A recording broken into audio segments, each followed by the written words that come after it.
Hi ഡിയേ, എന്തുണ്ട് വിശേഷം? എല്ലാവരും സുഖമായിട്ടിരിക്കുകയല്ലേ? പിന്നെ എന്തുവാണ് ഇന്ന് ഒരു ചെറിയൊരു വ്ളോഗാണേ. ഇത് നമ്മൾ പെട്ടെന്ന് തീരുമാനിച്ച് പെട്ടെന്ന് ഒരു സ്ഥലത്ത് പോയതാണ്. നമ്മൾ പോയെന്ന് പറഞ്ഞാൽ ബേർഡ് സാങ്ച്വറി കുമരകം. അത്യാവശ്യം എല്ലാവരും കേട്ടിട്ടുള്ള ഒരു സ്ഥലമായിരിക്കുമല്ലോ. ഇത് കേൾക്കുമ്പോഴേ എല്ലാവരുടെയും മനസ്സിലേക്ക് എന്താ വരുന്നതെന്ന് എനിക്കറിയാം. അത് ഞാൻ വഴിയെ പറയാവേ. അപ്പം ഇന്ന് വ്യാപാരി വ്യവസായിയുടെ പണിമുടക്കായിരുന്നുകൊണ്ട് ഇതൊന്ന് ഫ്രീ ആയിരുന്നു. അപ്പം ഭവിയുടെ എക്സാമും കഴിഞ്ഞിരിക്കുവായിരുന്നു. പക്ഷെ അച്ഛൻ രാവിലെ സ്കൂളിൽ പോയായിരുന്നു. അവനോട് ഈ നിമിഷം വരെ ഞങ്ങൾ പോയ കാര്യം പറഞ്ഞിട്ടില്ല കേട്ടോ. പറഞ്ഞു കഴിഞ്ഞാൽ ആകെ ബഹളമാവും. പിന്നെ ഞങ്ങൾ ഇറങ്ങിയിട്ട് നേരെ ഞങ്ങൾ ഞാലിയാകുഴി എല്ലാം ഒന്ന് കറങ്ങിയിട്ടാ പോയത്. കാരണം അവിടെ എന്തെങ്കിലും ഷോപ്പ് തുറന്നിട്ടുണ്ടോ എന്നൊക്കെ നോക്കാൻ വേണ്ടി. അപ്പൊ എന്തായാലും ഷോപ്പുകളൊന്നും തുറന്നിട്ടില്ലായിരുന്നു. ആകപ്പാടെ മെഡിക്കൽ സ്റ്റോറും പിന്നെ ഹോട്ടൽസ് ഒക്കെ തുറന്നിട്ടുണ്ടായിരുന്നു. അത്രേ ഉണ്ടായിരുന്നു കേട്ടോ. പിന്നെ നമ്മൾ നേരെ കോട്ടയത്തിന് പോയപ്പോഴത്തേക്ക് കോട്ടയൊക്കെ ഇങ്ങനെ എന്താ പറയുന്നത്, മൂകമായി കിടക്കും. കാരണം ഷോപ്പുകളൊന്നും ഇല്ലല്ലോ. അതുകൊണ്ട് രസമില്ല. അപ്പൊ ഞാൻ പറഞ്ഞു ജ്യൂസ് ഒന്നും കുടിക്കാൻ പറ്റത്തില്ലല്ലോ, എന്നാ ചെയ്യും എന്നൊക്കെ പറഞ്ഞുകൊണ്ടാ പോയത്. അപ്പൊ റൈറ്റ് സൈഡിൽ കാണുന്നത് ഞാൻ പഠിച്ച സ്കൂളാണ് കേട്ടോ, saint Ans high school Kottayam. അതിന്റെ ലെഫ്റ്റ് സൈഡിൽ കാണുന്നതാണ് നമ്മുടെ കല്യാണം കഴിഞ്ഞ കല്യാണം കുമരകം നടത്തിയ കേൾക്കുമ്പോഴേ സ്ഥലം, എനിക്ക് മാമൻ പെട്ടെന്ന് മാപ്പിള. ഒന്നും കൂടി ഒരു കാര്യം പിന്നെ കൂടെ ഓർമ്മ വരുന്നത് അടുത്തതായിട്ട് ആന്റീനെയാ. കാരണം കാണുന്നതാണ് ആന്റി നമുക്ക് നമ്മൾ തിരുനക്കരി ഗൾഫിലായിരുന്ന അമ്പലമാണേ. സമയത്ത് അപ്പൊ അതിന്റെ സൈഡിൽ കൂടെ നമ്മളെല്ലാ നമ്മൾ വർഷവും കുമരകത്തിന് വരുമ്പോൾ പോകുന്നത്. കരിമീൻ കൊണ്ട് തരുന്ന അപ്പൊ ഒരു അങ്ങനെ ഓർമ്മ, ആ നേരെ പോയി. ഓർമ്മയും വന്നു നേരെ കേട്ടോ. പോകും പിന്നെ കുമരകത്തോട്ട് അങ്ങോട്ട് കൊതിയോണ്ട് പോകുന്ന വഴി കുമരകം രണ്ട് കേൾക്കുമ്പോ വശത്തും പാടങ്ങളാണ്. നമുക്കറിയാമല്ലോ, നല്ല ശരിക്കും മലത്തോട്ട് നെല്ല് ഓടി വരുന്ന ഒക്കെ അവിടുത്തെ ഇങ്ങനെ തളർത്ത് പാടങ്ങളും നിൽക്കുന്ന സമയമാണ്. വെള്ളവും അപ്പൊ ഭവ്യ പറയുകയും എന്തോ ചെയ്ത് കള്ളും വെയിലില്ലായിരുന്നു, നമുക്ക് ഇറങ്ങി ഷാപ്പും ഫോട്ടോ ഒക്കെ അങ്ങനെയൊക്കെയാ എടുക്കാമായിരുന്നു. ഓർമ്മ പക്ഷെ വരുന്നത് പൊരിഞ്ഞ കുമരകം. വെയിൽ കാരണം അങ്ങോട്ട് നോക്കാൻ പോലും പറ്റുന്നില്ല. പിന്നെ അവിടെ എല്ലാം പാലം പണി നടക്കുന്നതുകൊണ്ട് നമ്മൾ ഒരുപാട് കറങ്ങിയൊക്കെയാണ് പോയത്. അല്ലെങ്കിൽ നമുക്ക് എത്രയും പെട്ടെന്ന് ചെന്നെത്തായിരുന്നു. പക്ഷെ അതുകൊണ്ട് കുറച്ച് ലേറ്റ് ആവുന്നുണ്ട്. പിന്നെ നമ്മളിത് കുമരകം കവണാറ്റിങ്കരയിലാണ് ഈ ബേർഡ് സാങ്ച്വറി സ്ഥിതി ചെയ്യുന്നത്. അപ്പോൾ അവിടെ പോയി പാർക്കിങ്ങിനുണ്ട് തന്നെ 70 രൂപയുണ്ട്.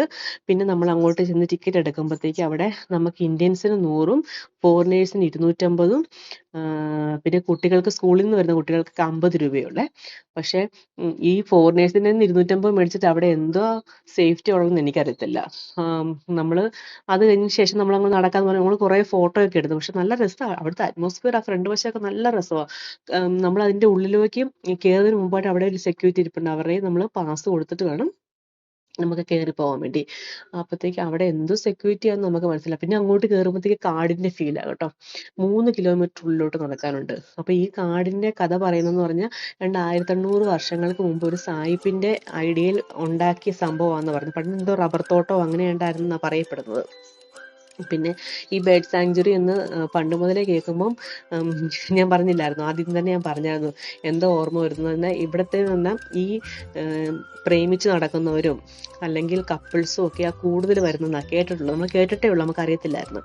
അങ്ങനെ നമ്മൾ ഉള്ളിലേക്ക് നടക്കാൻ തുടങ്ങിയപ്പോഴത്തേക്ക് നമ്മൾ വീഡിയോ എടുക്കാൻ എന്താ പറയുക, ഏത് വശത്തോട്ട് തിരിഞ്ഞാലും അവിടെ എല്ലാം ഒരു പെണ്ണും ചെറുക്കനും കാണും. അങ്ങനത്തെ ഒരു അവസ്ഥയാണ്. കാരണം എല്ലാം കൊച്ചു പിള്ളേരാണ്. നമുക്കത് കാണുമ്പോൾ തന്നെ നമുക്ക് എന്തോ പോലെ തോന്നും.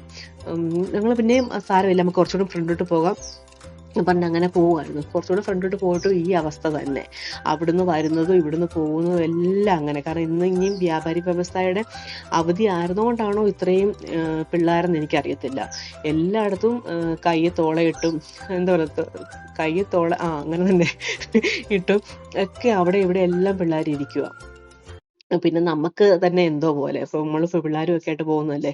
പിന്നെ ഞങ്ങൾ 1 കിലോമീറ്റർ പോലും പോയില്ല. അത് ഇപ്പം തന്നെ നമ്മൾ തിരിച്ചു പോരുമായിരുന്നു. പിന്നെ ബേഡ്സ് ഒന്നും ഇല്ലെന്ന് അവർ കയറിയപ്പോഴേ പറഞ്ഞായിരുന്നു. കാരണം ഇത് മാർച്ച് മുതൽ ജൂലൈ വരെയുള്ള സമയങ്ങളിലേ ഉള്ളൂ ബേഡ്സ്. പിന്നെ ഇവിടെ സെക്യൂർ ആണെന്ന് വെച്ചാൽ ഒട്ടും സെക്യൂർഡ് അല്ല. ഈ ഇത്രയും രൂപ മേടിച്ചിട്ട് ഇതിനകത്ത് എന്തോ ആ ഒരു സെക്യൂരിറ്റി ഉണ്ടെന്ന് എനിക്കറിയത്തില്ല കേട്ടോ. കാരണം നമുക്ക് എന്തെങ്കിലും ഒന്ന് സംഭവിച്ചു കഴിഞ്ഞാൽ തന്നെ ആരും കേൾക്കത്ത് പോലുമില്ല. അത്രയ്ക്കും കാടാ. പക്ഷെ നമുക്ക് ജീവികളോ അങ്ങനെയുള്ള കാര്യങ്ങളൊന്നുമില്ല. പക്ഷെ നമുക്ക് പേടി തോന്നുന്നു ഫീല്. അപ്പൊ ഇതാണ് എനിക്ക് ബേർഡ് സാങ്ച്വറിയെ പറ്റി പറയാനുള്ളത്.